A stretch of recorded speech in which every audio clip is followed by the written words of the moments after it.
Welcome back everyone. तो हमने attribute closures को देखा एंड हमने उसकी एप्लीकेशंस के बारे में बात करी। नाउ हम एक एक करके हर एक एप्लीकेशन का यूसेज देखेंगे। तो सबसे पहले आ जाता है एडिशनल फंक्शनल डिपेंडेंसीज आइडेंटिफाई करना।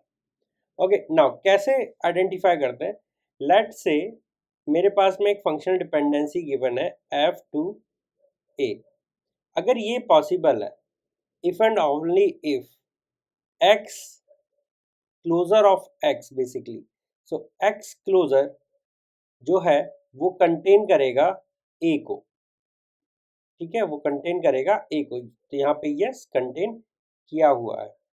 नाउ मुझे इसके अलावा जो डिपेंडेंसीज है वो भी आइडेंटिफाई करनी है। तो वो कैसे आइडेंटिफाई कर सकते हैं वो उसको देखते हैं। ठीक है, लेट से मुझे एक रिलेशन दे रखा है a b एंड c के साथ। इसमें मुझे फंक्शनल डिपेंडेंसी का सेट दे रखा है which is a to b and b to c। तो मुझे बताना है क्या। तो पहला question is a b to c is possible और नॉट, ये मुझे बताना है। सेकंड इसी टाइप का एक क्वेश्चन ले लेंगे और दोनों चीजों को सॉल्व करके देखेंगे। Second is B C to A is possible और नॉट। Got it? तो इन दोनों को सॉल्व करते हैं। तो जो ए बी का एट्रीब्यूट क्लोजर है वो आइडेंटिफाई करने की कोशिश करते हैं। तो ए बी का हो गया ए से बी एंड बी से सी। तो ए बी एंड सी, ये मेरा एट्रीब्यूट क्लोजर हो गया। तो क्या इस एट्रीब्यूट क्लोजर में मेरा राइट हैंड साइड है विच इज सी है? हाँ है, तो यस ये पॉसिबल है। सिमिलरली बी सी का एट्रीब्यूट क्लोजर निकालने की कोशिश करेंगे। तो बी आ गया, सी आ गया। ओके, बी आ गया एंड सी आ गया। इसके अलावा मेरे पास में ए नहीं आया। तो इस पॉइंट पे मेरा ये जो राइट साइड में है ये यहाँ पे अवेलेबल नहीं है। तो ये मेरा एट्रीब्यूट क्लोजर नहीं है और नहीं पॉसिबल है। ठीक है, ये फंक्शनल डिपेंडेंसी मेरी पॉसिबल नहीं है। But on the other hand A B to C मेरी पॉसिबल है। Got it? तो ये मेरी फर्स्ट एप्लीकेशन हो गई which is additional functional dependency. Now second application is equivalence पता करना ऑफ फंक्शनल डिपेंडेंसी, पता करना equivalence of functional dependency. Now equivalence के लिए मेरे पास में दो सेट दे रखे होंगे फंक्शनल डिपेंडेंसीज के, one is F and one is G. Now ये कब इक्वल होगा? जब f का जो क्लोजर है वो g के क्लोजर के बराबर होगा। सो अगर ये कंडीशन सेटिस्फाई हो जाती है तो मैं कहूँगा कि हाँ ये दोनों फंक्शनल डिपेंडेंसी सेट इक्विवेलेंट है। So in every dependency of f, जितने भी एट्रीब्यूट्स f डिटरमाइन करता है वो एट्रीब्यूट कंडीशंस मेरी g से भी डिटरमाइन होती हैं। तो मैं कहूँगा दोनों इक्विवेलेंट है। सो इसको मैं कहूँगा f कवर्स g और I would say g covers f। That means f equals to g and ये क्या है? मेरे दोनों फंक्शनल डिपेंडेंसी क्लोजर है। Okay, closure set of functional dependencies. इसका एक छोटा सा सिंपल सा एक एग्जांपल देख लेते हैं एंड उससे आपको और आसानी से समझ आएगा कि मैं कहना क्या चाहता हूँ। Got it? नाउ लेट से मेरे पास में f दे रखा है which is a to b, A B to C and d to a। ये मुझे f दे रखा है एंड g दे रखा है मुझे a to B C and d to a। Got it? Now मुझे ये देखना है f कवर्स g। ठीक है, सबसे पहले मुझे आइडेंटिफाई करना है f कवर्स g। ठीक है, इसके लिए मुझे क्या देखना है? मुझे बोला गया ए टू बी सी, क्या ये जो फर्स्ट डिपेंडेंसी है ये मैं ए से डिटरमाइन कर सकता हूँ?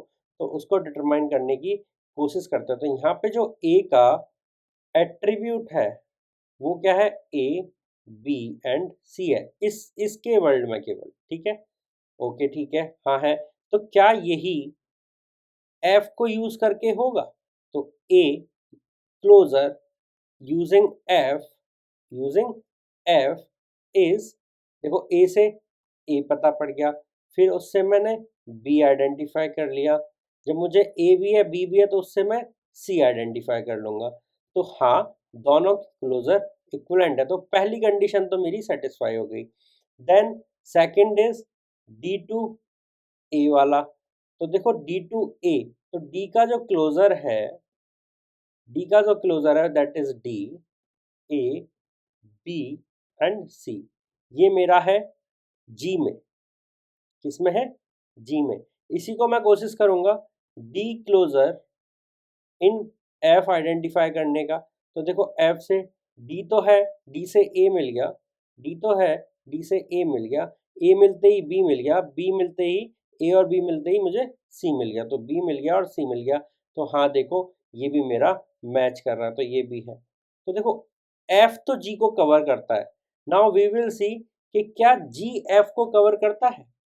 क्या G covers F? Got it? तो उसके लिए पहली computation is A to B, A to B, ये क्या है? ए एट्रीब्यूट और A closure, attribute closure in F is A, B and C. क्या वही है जी को यूज करके? तो देखते हैं, A attribute closure using G equals to A, B and C. Yes, हाँ वही है, तो ये भी हो गया मेरा फिक्स। नाउ मुझे दे रखा है A B to C, so A B, now A B का जो क्लोजर है in F that is A, B, C.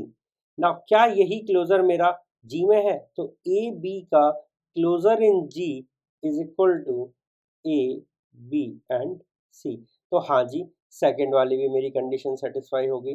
Now third condition के लिए जाते हैं, which is D to A. तो D to A in F, ठीक है, so D closure in F हमने अभी निकाला था, ये है, okay, which is D, A, B, C. Now क्या यही closure D closure using G, वो क्या है? वो भी हमने निकाल रखा है, D A B C, okay, D A B C. तो ये वाली कंडीशन भी मेरी सेटिस्फाई हो गई। तो मैं कहूँगा कि यहाँ पे जो मुझे दो फंक्शनल डिपेंडेंसी सेट दे रखे हैं, ये दोनों फंक्शनल डिपेंडेंसी सेट इक्विवेलेंट है, ठीक है। तो मैं कहूँगा इस पर्टिकुलर केस में f covers g and g covers f, that proves that f is equivalent to g, f is equivalent to g। Similar kind of एक पर्टिकुलर यूज केस मैं आपको देता हूँ, तो आप क्वेश्चन वैसे ही अगर करना चाहो तो लिख सकते हो। मेरे पास में एक फंक्शनल डिपेंडेंसी सेट है f, जिसमें गिवन है a to c, a c to d, e to a d and e to h, okay, ये एक सेट गिवन है। एंड एक दूसरा सेट गिवन गिवन है मुझे जी, जहाँ पे बोल रखा है a to C D and e to A H. और आपको बताना है क्या ये पर्टिकुलर इक्वल है, is f equals to G और नॉट। ये आपके लिए क्वेश्चन है, आपको ये पर्टिकुलर क्वेश्चन सॉल्व करना और मुझे आंसर बताना है कि इसका आंसर क्या होगा कमेंट बॉक्स में। आपके सही आंसर को मैं हार्ट दे दूंगा।